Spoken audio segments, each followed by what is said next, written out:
आज हम बताने जा रहे हैं कहानी अजीत कुमार डोभाल की। तो शुरू करते हैं। डोभाल का जन्म 1945 में तत्कालीन संयुक्त प्रांत अब उत्तराखंड में पौड़ी गढ़वाल के घिरी बनलस्यू गांव में हुआ था। डोभाल के पिता मेजर जी.एन. डोभाल भारतीय सेना में अधिकारी थे। उन्होंने अपनी प्रारंभिक शिक्षा राजस्थान के अजमेर में अजमेर मिलिट्री स्कूल में प्राप्त की। उन्होंने 1967 में आगरा विश्वविद्यालय से अर्थशास्त्र में स्नातकोत्तर की उपाधि प्राप्त की। डोभाल 1968 में केरल कैडर में कोट्टायम जिले के सहायक पुलिस अधीक्षक एएसपी के रूप में भारतीय पुलिस सेवा आईपीएस में शामिल हुए। वे पंजाब में उग्रवाद विरोधी अभियानों में सक्रिय रूप से शामिल थे। केंद्रीय सेवा में शामिल होने से पहले डोभाल ने 1972 में कुछ महीनों के लिए केरल के थालासेरी में काम किया। उन्हें 1971 से 1999 तक इंडियन एयरलाइंस के विमानों के सभी 15 अपहरणों को समाप्त करने में शामिल होने का अनुभव है। मुख्यालय में उन्होंने एक दशक से अधिक समय तक आईबी के संचालन विंग का नेतृत्व किया और मल्टी एजेंसी सेंटर एमएसी के संस्थापक अध्यक्ष थे। साथ ही खुफिया पर संयुक्त कार्य बल जेटीएफआई के भी 1988 में ऑपरेशन ब्लैक थंडर के दौरान उन्होंने आईएसआई एजेंट के रूप में स्वर्ण मंदिर में घुसपैठ की, खालिस्तानी अलगाववादियों पर जासूसी की।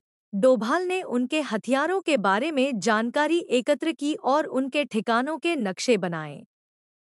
वे उनके समूह में एक महत्वपूर्ण सदस्य बन गए और उन्हें तोड़-फोड़ करने की गलत सलाह दी। इससे राष्ट्रीय सुरक्षा गार्ड एनएसजी को स्वर्ण मंदिर जीतने में मदद मिली। उन्होंने सिक्किम के भारत में विलय के लिए खुफिया जानकारी में भूमिका निभाई। उन्हें आतंकवाद विरोधी अभियानों में थोड़े समय के लिए भारत के तीसरे राष्ट्रीय सुरक्षा सलाहकार एम.के. नारायणन के अधीन प्रशिक्षित किया गया था। वह उस टीम का हिस्सा थे जिसे अपहरित विमान IC-814 के यात्रियों को रिहा करने के लिए बातचीत के लिए अफगानिस्तान के कंधार भेजा गया था। बाद में उन्हें इंटेलिजेंस ब्यूरो के निदेशक के पद पर नियुक्त किया गया। पाकिस्तान पर कथित 2016 सर्जिकल स्ट्राइक अजीत डोभाल की आक्रामक रक्षा रणनीति का हिस्सा थी। हालांकि पाकिस्तान ने भारत के दावे को खारिज कर दिया और कहा कि भारतीय सैनिकों ने नियंत्रण रेखा पार नहीं की और केवल सीमा पर पाकिस्तानी सैनिकों के साथ झड़प की थी। डोभाल उन 7 लोगों में से एक थे जिन्हें भारत के वर्गीकृत 2019 बालाकोट हवाई हमले के बारे में पता था, जिसमें भारतीय नौसेना, सेना, वायुसेना प्रमुख और प्रधानमंत्री नरेंद्र मोदी शामिल थे। पुलवामा में पाकिस्तान स्थित आतंकवादियों द्वारा सीआरपीएफ के काफिले पर कार बम से हमला करने और 40 लोगों के शहीद होने के बाद भारतीय वायु सेना ने पाकिस्तान में कथित आतंकवादी ठिकानों पर हवाई हमला किया। हालांकि हमला लक्ष्य पर हुआ। डोभाल उस पूरी रात युद्ध कक्ष में गणमान्य व्यक्तियों के साथ जागते रहे। डोभाल जनवरी 2005 में इंटेलिजेंस ब्यूरो के निदेशक के पद से सेवानिवृत्त हुए। दिसंबर 2009 में वे विवेकानंद केंद्र द्वारा स्थापित सार्वजनिक नीति think tank Vivekananda International Foundation (VIF) के संस्थापक निदेशक बने। डोभाल भारत में राष्ट्रीय सुरक्षा पर चर्चा में सक्रिय रूप से शामिल रहे हैं। कई प्रमुख समाचार पत्रों और पत्रिकाओं के लिए संपादकीय लेख लिखने के अलावा उन्होंने भारत और विदेशों में कई प्रसिद्ध सरकारी और गैर सरकारी संस्थानों, सुरक्षा थिंकटैंकों में भारत की सुरक्षा चुनौतियों और विदेश नीति उद्देश्यों पर व्याख्यान दिए हैं। 2009 और 2011 में उन्होंने विदेश में गुप्त बैंकों और कर पनाहगाहों में भारतीय काला धन पर 2 रिपोर्टें लिखीं, जो भारतीय जनता पार्टी भाजपा द्वारा गठित टास्क फोर्स के एक हिस्से के रूप में इस क्षेत्र में अग्रणी थी।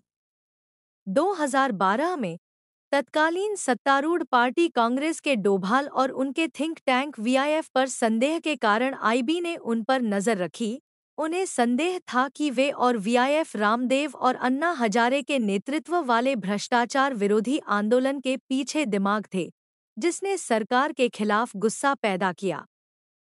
भाजपा के सत्ता में आने के बाद वीआईएफ के कई सदस्य शीर्ष सरकारी पदों पर नियुक्त हुए।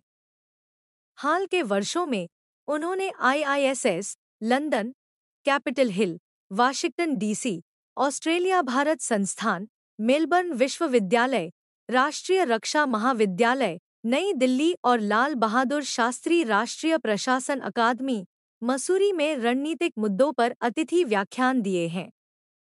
डोभाल ने वैश्विक कार्यक्रमों में अंतर्राष्ट्रीय स्तर पर भी बात की है, जिसमें उन्होंने दुनिया की प्रमुख स्थापित और उभरती शक्तियों के बीच सहयोग की बढ़ती आवश्यकता का हवाला दिया है।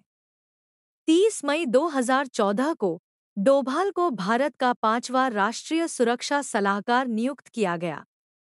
जून 2014 में डोभाल ने 46 भारतीय नर्सों की वापसी में मदद की, जो आईएसआईएल द्वारा मोसुल पर कब्जा करने के बाद इराक के तिक्रित में एक अस्पताल में फंस गई थी। डोभाल जमीनी स्थिति को समझने और इराकी सरकार में उच्चस्तरीय संपर्क बनाने के लिए 25 जून 2014 को इराक गए। यद्यपि उनकी रिहाई की वास्तविक परिस्थितियां अस्पष्ट हैं। 5 जुलाई 2014 को आईएसआईएल आतंकवादियों ने नर्सों को एरबिल शहर में कुर्द अधिकारियों को सौंप दिया और भारत सरकार द्वारा विशेष रूप से व्यवस्थित एयर इंडिया के विमान से उन्हें वापस कोच्चि लाया गया। सेना प्रमुख जनरल दलबीर सिंह सुहाग के साथ डोभाल ने म्यांमार से संचालित national socialist council of Nagaland (NSCN) के अलगाववादियों के खिलाफ सीमा पार सैन्य अभियान की योजना बनाई।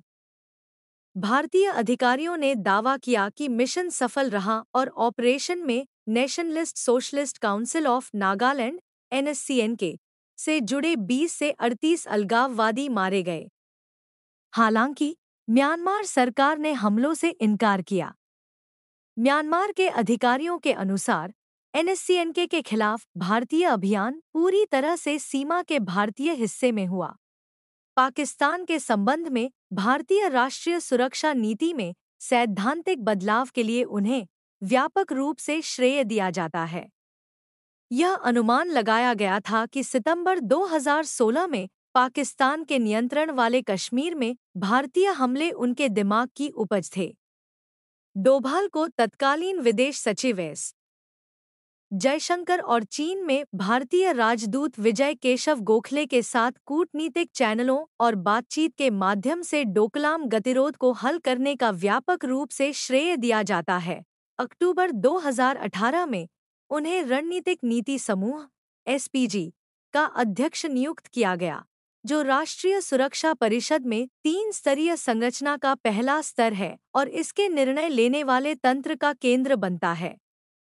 2019 के बालाकोट हवाई हमले और जवाबी कार्रवाई के तौर पर 2019 के जम्मू और कश्मीर हवाई हमलों और उसके बाद पाकिस्तानी सेना द्वारा भारतीय पायलट अभिनंदन वर्धमान को पकड़ने के बाद अजीत डोभाल ने भारतीय पायलट की रिहाई सुनिश्चित करने के लिए अमेरिकी विदेश मंत्री और राष्ट्रीय सुरक्षा सलाहकार के साथ बातचीत की थी।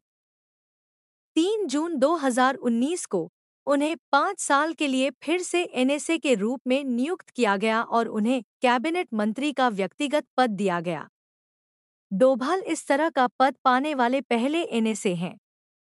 उन्हें व्यापक रूप से मोदी के सबसे शक्तिशाली और भरोसेमंद सलाहकारों में से एक माना जाता है, जिनका भारत की राष्ट्रीय सुरक्षा और विदेशी मामलों पर बड़ा प्रभाव है।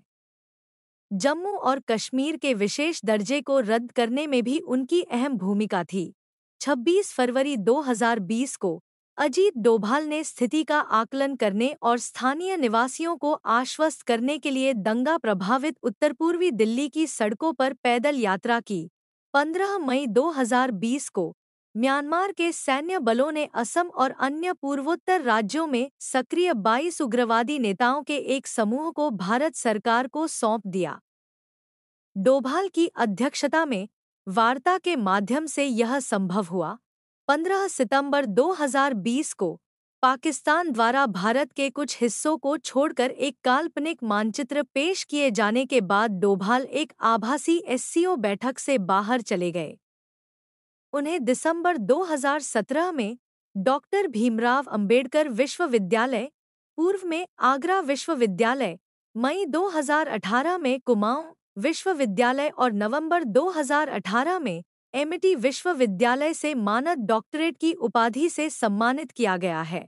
डोभाल सराहनीय सेवा के लिए पुलिस पदक प्राप्त करने वाले सबसे कम उम्र के पुलिस अधिकारी थे। उन्हें पुलिस बल में 6 साल के बाद यह पुरस्कार दिया गया। डोभाल को बाद में राष्ट्रपति के पुलिस पदक से सम्मानित किया गया। 1988 में डोभाल को सर्वोच्च वीरता पुरस्कारों में से एक, कीर्ति चक्र प्रदान किया गया, जिससे वे पहले ऐसे पुलिस अधिकारी बन गए जिन्हें वह पदक प्राप्त हुआ जो पहले केवल सैन्य सम्मान के रूप में दिया जाता था। तो यह थी कहानी अजीत कुमार डोभाल के जीवन की। तो ऐसी और कहानी के लिए बने रहे हमारे साथ।